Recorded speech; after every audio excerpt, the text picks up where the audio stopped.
If you're in gaming circles, you might have seen these shorts popping up in the last few months.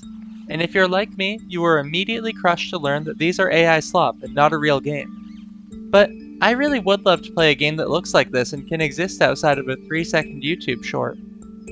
So today, we're going to try and make it real. Let's get started.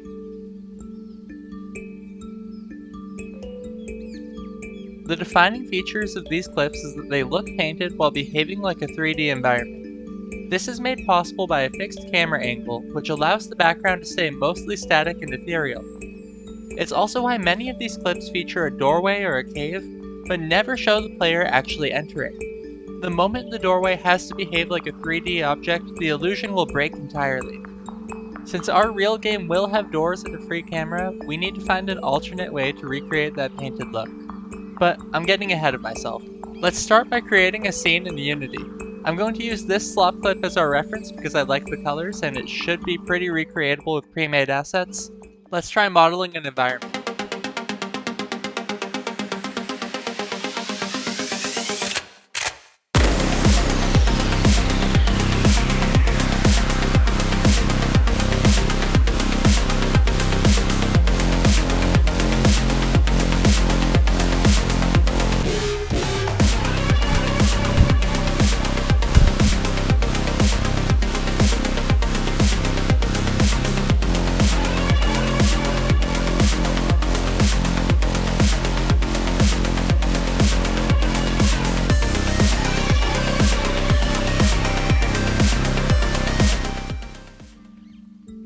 One under-the-top editing montage later, here's where I ended up.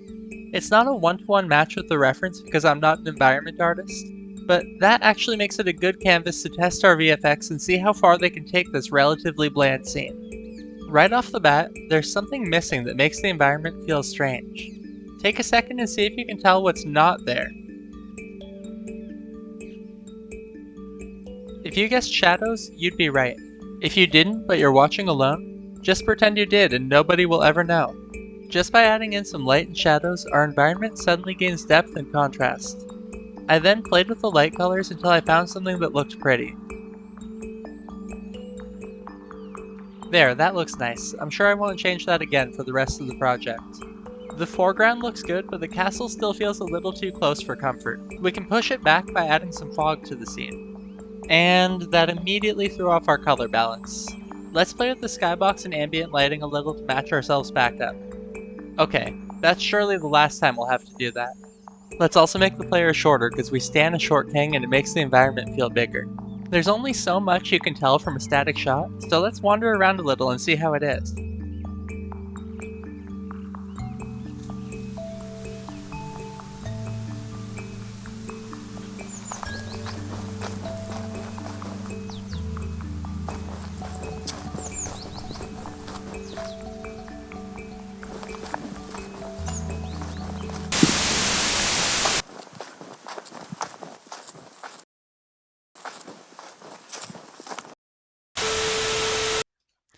Wow, I'd say that looks pretty damn good.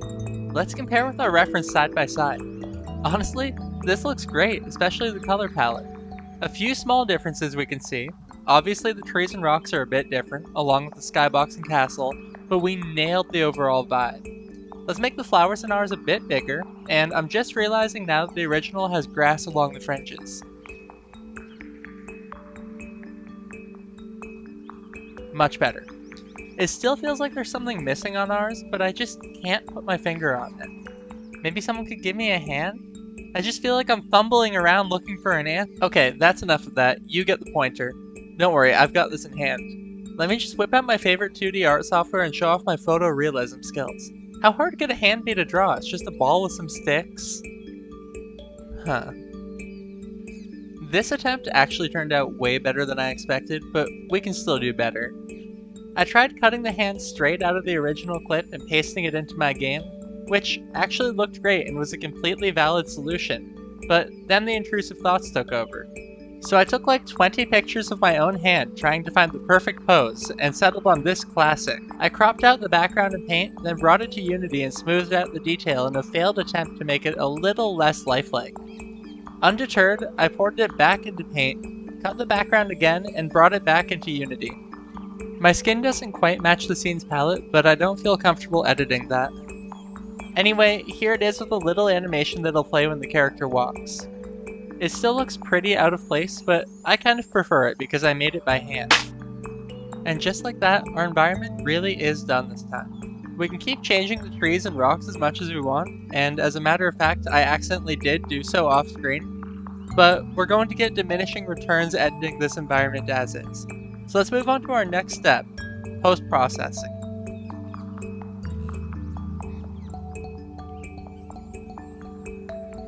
The first effect I want to try is limiting our color palette. Looking closely at our slop clip, we see that it uses only a few colors and repeats them throughout the whole image. For example, we see the same dark blue and black palette on all of the shadowed rocks, trees, and even the foliage in the bottom right. We can also look at the purple grass on these rocks, which is another thing that I forgot to add to my scene. If we zoom in, we can follow this color down the image. It starts at the rock grass, then bleeds down into the color of the rock face itself, before eventually morphing into the flowers on the ground. This is probably an AI artifact, but it is aesthetically appealing until we look too closely. We can replicate this effect in our own game with the technique known as color quantization. Color quantization leverages the fact that any color can be split into its red, green, and blue components, or channels, which are all stored as numbers from 0 to 1. We'll control our color space by adjusting these numbers to their nearest allowed values. For example, if we wanted to allow 6 colors on each channel, we might choose these as our values because they're evenly spaced.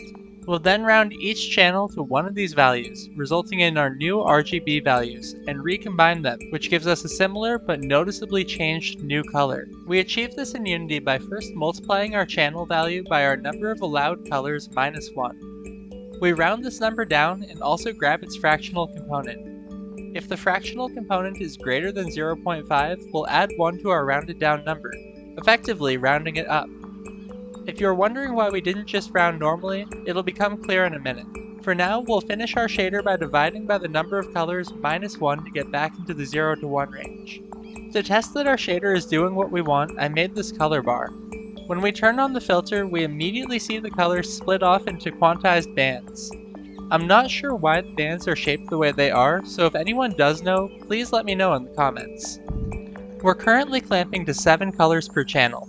If we lower this number, our color space rapidly loses all of its information, while if we increase it, we eventually can no longer notice the effect of our clamp. We can also play around with the individual channels. For example, if we clamp red more heavily than blue and green, we see much more banding in the red, yellow, and pink areas, while green and blue remain mostly untouched. When we apply the filter to our game scene, we see these ugly color bands that destroy our image quality. To fix it, we're going to add in what's called a dither effect to our clamp.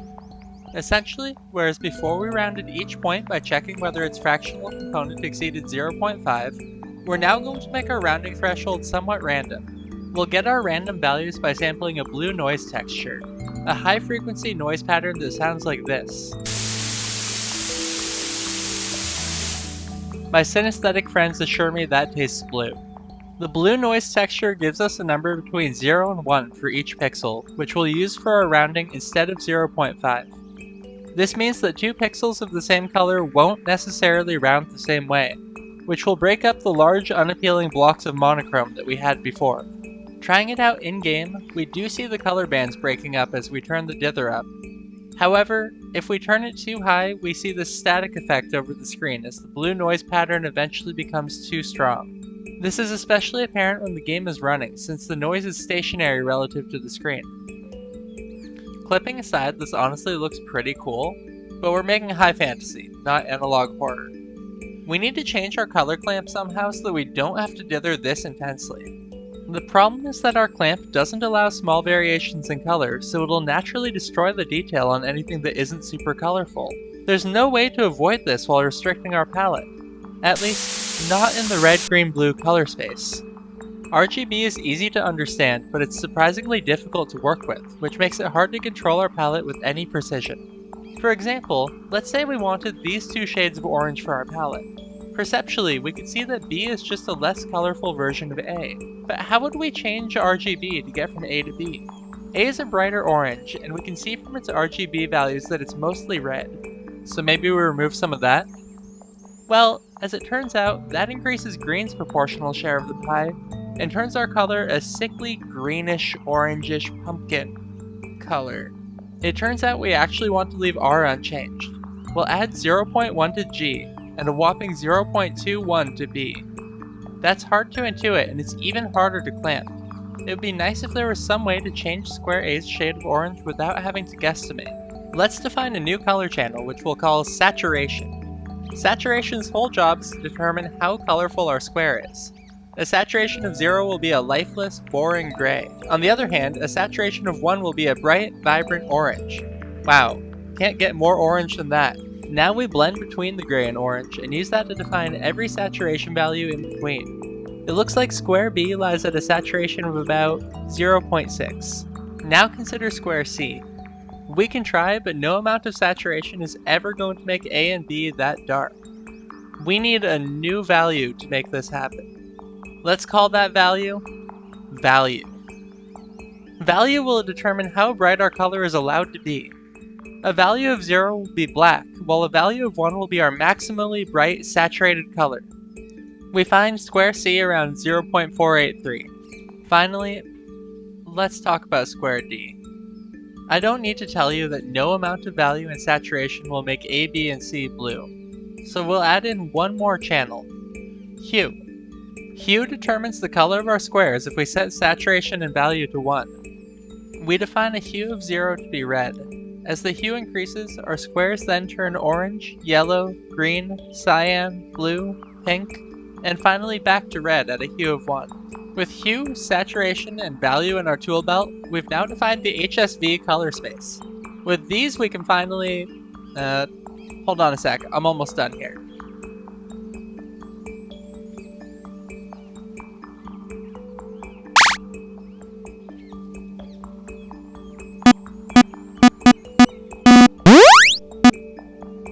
Right, so as I was saying, with HSV we can finally fix our color clamp.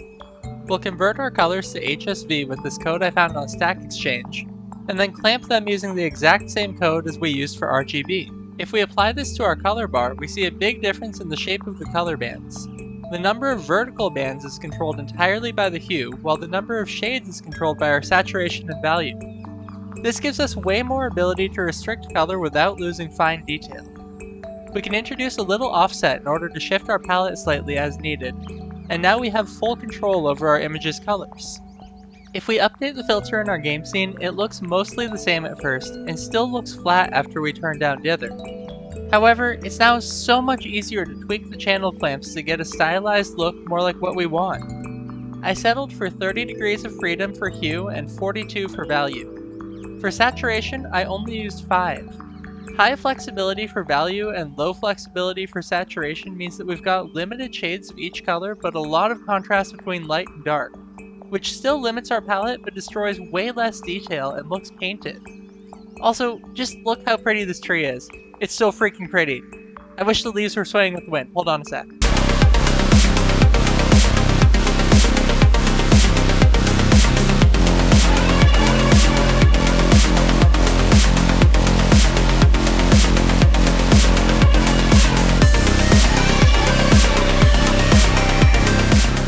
And it is so pretty. That was so worth it. I'm gonna add some hue shift to push us towards complementary colors. And, okay, back to filters and stuff. Or so I would say, except that none of the other filters I made really did what I wanted. I had a bit of success with the Kuwahara filter, which makes everything look like an oil painting, and which I will not be explaining how it works because this video is already way too educational. I ended up scrapping it because I didn't like the blurriness it added and the way it makes the image swim even when turned all the way down. I also tried a pixel art filter by downsampling the image and then scaling it back to its original size. It looks really cool. Like, really cool. But I still don't think it's the style I'm going for this project. Just wanted to show it off. Also, here's all 3 filters together for those who are wondering. Again, really cool, and this one I might actually try to keep as a style. If you want to play around with these yourself, it's all on my GitHub in the video's description, and I'm happy to help you get it set up in the comments. Between the color theory, learning about rendering, and all the months spent working on this project off and on, I must confess that somewhere in making this video, I genuinely forgot that I was trying to reproduce the slop clip. I'm glad to say that I think the AI is the least interesting part of this project, but just for the sake of a satisfying ending, I did play around with the lighting and colors off camera one more time, just to see how well we could match the slop clip if we tried. Without further ado, let's roll the clip.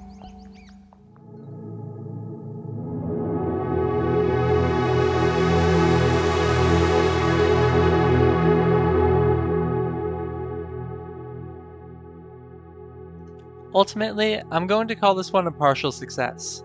We don't really look like the slop clip, but I think the main thing we're missing to push us over the line is just density of detail, which is very much AI's forte and very much not mine. I did want to share one other cool thing though before we go. The Fantasy Environments pack that I got the trees from also has a sample village. I hadn't gotten to try my post-process out indoors yet, and y'all, it looks so cool. Let's roll the tapes.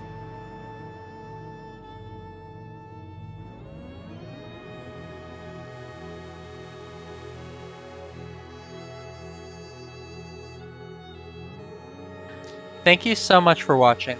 There are a million more things we could try on this project, some of which I did try that just didn't fit in this video. And if any graphics people have suggestions that don't involve me making new models or textures or just working, I'd love to hear them down below. Until then, like, subscribe, all that good stuff, and I will catch you next time. Okay, peace.